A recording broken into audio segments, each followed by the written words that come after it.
Et si le plus grand perdant dans ce conflit entre les États-Unis, Israël et l'Iran n'était pas le pays bombardé, mais celui qui achète tranquillement son pétrole? En ce moment, alors que des missiles frappent l'Iran et que le détroit d'Ormuz frôle le chaos, la Chine fait face à un problème qu'elle ne peut ni contrôler, ni remplacer, ni se permettre. Près de la moitié de son pétrole importé passe par un seul point d'étranglement, dont une grande partie vient d'Iran à prix réduit. Si on lui retire cela, même en partie, la deuxième économie mondiale subit vite la pression. Les usines ralentissent, les coûts d'expédition explosent, et la sécurité énergétique passe du statut de stratégie à celui de crise presque du jour au lendemain. Regardez les files d'attente dans les stations-service en Chine alors que les pénuries s'aggravent.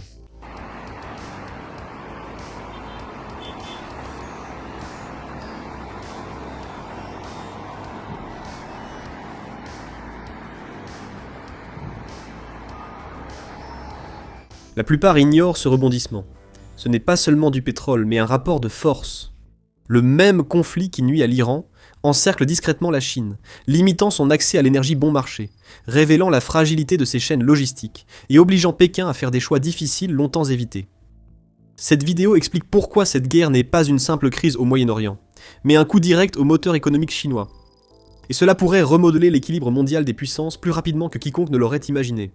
En réalité, la relation entre la Chine et l'Iran est bien plus profonde qu'on ne le croit, et est devenue discrètement un pilier de la croissance économique chinoise. En 2025, la Chine importait environ 1,4 million de barils de pétrole iranien chaque jour.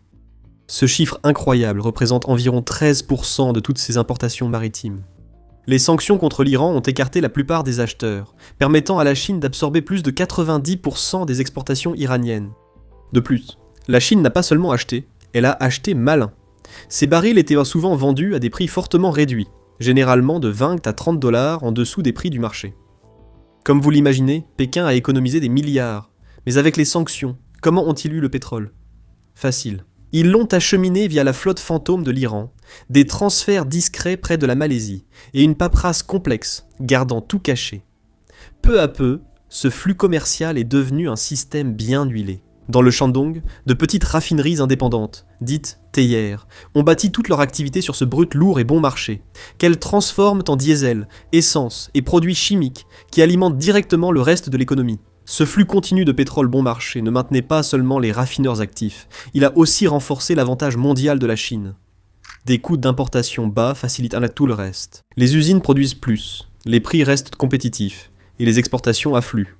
La croissance paraît stable grâce à une base solide. Cependant, dès que cet approvisionnement commence à vaciller, toute la situation commence à changer. Et c'est la situation dans laquelle se trouve la Chine aujourd'hui. Vous voyez, la guerre en Iran a brisé la ligne d'approvisionnement pétrolier vitale de la Chine, laissant Pékin exposé à la hausse des coûts et à une incertitude dangereuse. Le détroit d'Ormuz, un passage étroit par lequel transite près d'un cinquième du pétrole mondial, est devenu un point chaud. Les pétroliers qui transportèrent le brut iranien vers la Chine rencontrent désormais des difficultés en raison du conflit entre les États-Unis, Israël et l'Iran. Et maintenant, ce qui était autrefois un flux régulier de pétrole bon marché est devenu un pari risqué. Pour la Chine, ce n'est pas un risque lointain, c'est une vulnérabilité directe. Près de 37 à 40% de son pétrole acheminé par voie maritime passe par ce corridor, incluant les livraisons d'Arabie Saoudite, d'Irak, des Émirats Arabes Unis et d'Iran. Au total, près de la moitié du pétrole importé par la Chine vient de cette région. Quand les tensions montent ici, l'impact est immédiat et difficile à éviter. La Chine a dû chercher rapidement des alternatives, alors que les prix mondiaux dépassaient 100 $ le baril. La perturbation touche plus que les résultats financiers. Cela montre la fragilité de la dépendance de la Chine à la chaîne d'approvisionnement du Moyen-Orient. Actuellement, chaque étape pour obtenir du pétrole iranien est risquée. Le détroit d'Ormuz est miné. Les vedettes iraniennes harcèlent les pétroliers, et des drones ont attaqué des navires transportant du brut. Le guide suprême a déclaré le passage bloqué, révélant l'intention de Téhéran d'utiliser ce point comme arme. Les pétroliers qui passent risquent retard, hausse des coûts d'assurance et d'être pris pour cible. Certains navires contournent toute l'Afrique, allongeant les délais de plusieurs semaines et la consommation de carburant, tandis que d'autres restent à l'ancre pour éviter les eaux contestées. Au-dessus de tout cela, 3 groupes aéronavals américains déployés dans la région projettent une puissance de feu écrasante, assurant qu'une escalade iranienne reçoive une réponse immédiate. Leur présence fait du Golfe un échiquier militarisé, chaque pétrolier étant surveillé par avions de chasse, destroyers et sous-marins. Même quand le pétrole passe, les paiements sont bloqués par des sanctions et des circuits obscurs peu fiables. Ce qui était un atout stratégique pour la Chine est devenu un handicap. La guerre a non seulement réduit l'approvisionnement, mais aussi détruit le système qui le soutenait, faisant de chaque baril de pétrole iranien un pari risqué sous la menace des mines, des missiles et la surveillance de 3 groupes de porte-avions américains. Aujourd'hui, ces raffineries indépendantes sont confrontées à une réalité difficile. Sans leur approvisionnement habituel, changer de type de pétrole est complexe et coûteux, avec des coûts qui augmentent rapidement. C'est là que le problème s'aggrave. Il ne s'agit pas seulement de perdre du pétrole, mais de perdre le pétrole le moins cher. Quand ces barils à prix réduit disparaissent, les coûts augmentent dans tout le système. Les raffineries conçues pour fonctionner avec de faibles marges se retrouvent soudainement sous pression. Certaines peuvent réduire leur production, tandis que d'autres peuvent fermer complètement si la pression persiste.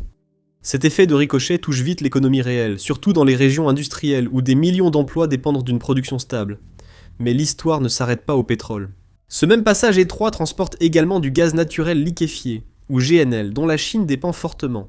En fait, c'est le plus grand importateur mondial de GNL, dont une petite partie provient du Qatar.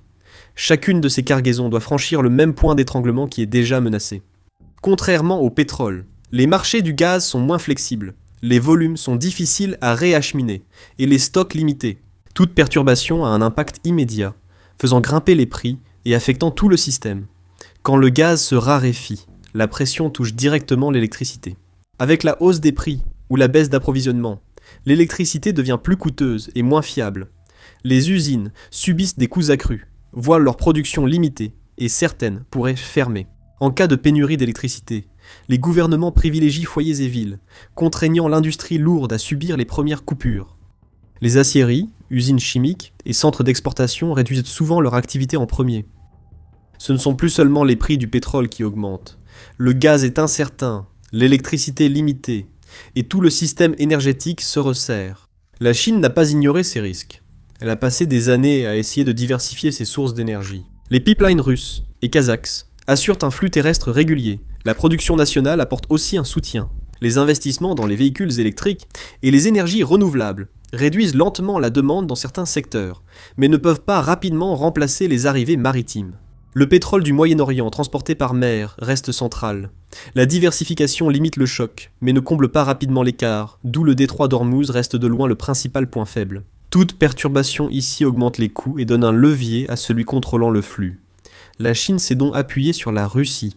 Récemment, les acheteurs chinois ont acheté un volume record de brut russe. Les oléoducs apportent plus de stabilité, mais présentent aussi des compromis. Une grande partie du pétrole russe est plus léger que le brut lourd iranien, que de nombreuses raffineries sont conçues pour traiter. Des ajustements sont nécessaires, impliquant souvent moins d'efficacité et plus de coûts. En même temps, la concurrence s'intensifie. L'Inde et certaines parties de l'Europe recherchent les mêmes barils, alors que les approvisionnements du Moyen-Orient deviennent plus incertains, ce qui fait grimper les prix encore plus haut. Et la Russie sait exactement à quel point la Chine dépend d'elle. Plus Pékin devient dépendant, plus Moscou a de moyens de pression. Ce levier peut se manifester dans les prix, dans les conditions contractuelles, ou même dans des attentes politiques plus larges. Le pétrole russe comble partiellement ce manque, mais implique des contreparties. Cela donne du temps à la Chine, sans résoudre le problème de fond. Si vous prenez plaisir à voir la Chine se retrouver lentement coincée, comme si elle jouait à un Jenga géopolitique sans aucune pièce de rechange, appuyez sur le bouton « J'aime » et abonnez-vous pour ne pas manquer la prochaine fois que quelqu'un renversera la table. Sérieusement, abonnez-vous. C'est gratuit, contrairement au pétrole de la Chine en ce moment. Bref, si la situation reste comme ça, les États-Unis pourraient se retrouver en position d'influence avec un moyen de pression sur l'énergie chinoise. Les États-Unis peuvent déjà étrangler le système énergétique chinois jusqu'à écraser Pékin, et ils ont déjà commencé à le faire. Pour renforcer les taux, ils ne misent pas seulement sur le blocus. Ils ont pris des mesures pour protéger leurs alliés, exposant la Chine. Washington a lancé un programme de réassurance de 20 milliards de dollars via la Development Finance Corporation. En termes simples, c'est une garantie financière pour les navires qui remplissent les conditions requises. Si un pétrolier livre du pétrole à un pays allié, le programme réduit le risque, rend l'assurance abordable et permet à la cargaison de continuer sa route. Les partenaires peuvent donc maintenir leur approvisionnement énergétique, même si le détroit d'Ormuz était menacé, contrairement à la Chine qui n'en bénéficie pas. Ces pétroliers ne bénéficient pas de cette couverture, ils restent donc vulnérables à la fois à des coûts plus élevés et au risque de perturbation. Et Pékin ne peut pas simplement créer sa propre version du système du jour au lendemain. Construire un réseau mondial de réassurance prend des années. pas des mois. Et déployer une marine capable de protéger chaque pétrolier est encore plus difficile. Tandis que les alliés des États-Unis livrent leur pétrole sous protection américaine, la Chine subit un goulot d'étranglement difficile à lever. Le blocus tient, la pression monte, et le résoudre est tout sauf simple. Les États-Unis agissent dans le détroit d'Ormuz comme la Chine lorsqu'elle a instrumentalisé les terres rares. Pékin a alors exploité son quasi-monopole sur ces métaux, pour rappeler à Washington que les systèmes de défense avancés et les industries de haute technologie dépendent de chaînes d'approvisionnement contrôlées par la Chine. En limitant les exportations, la Chine force les États-Unis à reconnaître leur vulnérabilité et à revoir leur position dans les différends. C'était une démonstration de force, utilisant les minéraux comme levier. Aujourd'hui, les États-Unis adoptent une stratégie similaire avec les routes énergétiques. Grâce à son vaste programme de réassurance, Washington assure à ses alliés l'accès au pétrole, tandis que la Chine fait face à des coûts plus élevés et à plus de risques. Le message est clair. L'Amérique protège ses alliés, tandis que la Chine est isolée. Contrairement aux terres rares, qui constituent un moyen de pression à effet lent, le pétrole transitant par le détroit d'Ormuz a un effet immédiat. Cela affecte vite les raffineurs chinois en faisant monter les prix et en limitant l'approvisionnement. Les États-Unis n'ont pas à contrôler la ressource, juste son passage. Les deux stratégies visent à faire des points d'étranglement des atouts. La Chine a illustré l'usage des minéraux pour faire plier les États-Unis à sa volonté. Les États-Unis montrent maintenant comment les routes énergétiques peuvent être utilisées pour faire pression sur la Chine. Des ressources et échéances différentes, mais une logique identique. Ce sont des jeux de pouvoir mondiaux, où contrôler les flux d'approvisionnement critiques permet d'imposer les règles. Celui qui contrôle le point d'étranglement possède l'avantage, véritable monnaie du pouvoir dans cette compétition. Avec la baisse des expéditions de pétrole iranien vers la Chine, Pékin cherche un plan B, rôle qu'a traditionnellement tenu le Venezuela. Pendant des années, Caracas a été une bouée de sauvetage, envoyant des millions de barils de brut à la Chine contre des prêts et investissements. À son apogée, la Chine importait près de 300 000 barils par jour du Venezuela, présentant cette relation comme un partenariat stratégique à long terme. Ce coussin s'est effondré quand Washington a renforcé sa mainmise sur le Venezuela, arrêté Nicolás Maduro et renversé son régime. Grâce aux sanctions, à la restructuration de la dette et aux pressions, les États-Unis ont affaibli le secteur pétrolier vénézuélien. Cela a transformé une source fiable de pétrole bon marché pour la Chine en une ressource soudainement inaccessible, causant une grande déception à Pékin. Le Venezuela n'était pas qu'un fournisseur, il offrait une protection face à l'instabilité au Moyen-Orient. En période d'incertitude dans le Golfe, ces barils aidaient à compenser ce risque. La perte de cette protection révèle les faiblesses de la stratégie énergétique chinoise, à un moment très mal choisi. Alors que les flux pétroliers de l'Iran sont étranglés par les blocus persistants, la Chine se retrouve incapable de se tourner vers le Venezuela pour combler le manque. À la place, elle fait face à des prix plus élevés et à des options de plus en plus limitées. Elle a dû compter plus sur la Russie ou chercher des accords là où Washington est moins influent. Aucune de ces alternatives n'égale l'ampleur ni la fiabilité que le Venezuela offrait autrefois. La situation globale devient plus claire. Avec l'Iran bloqué et le Venezuela entraîné dans l'orbite américaine, la Chine voit son paysage énergétique se resserrer.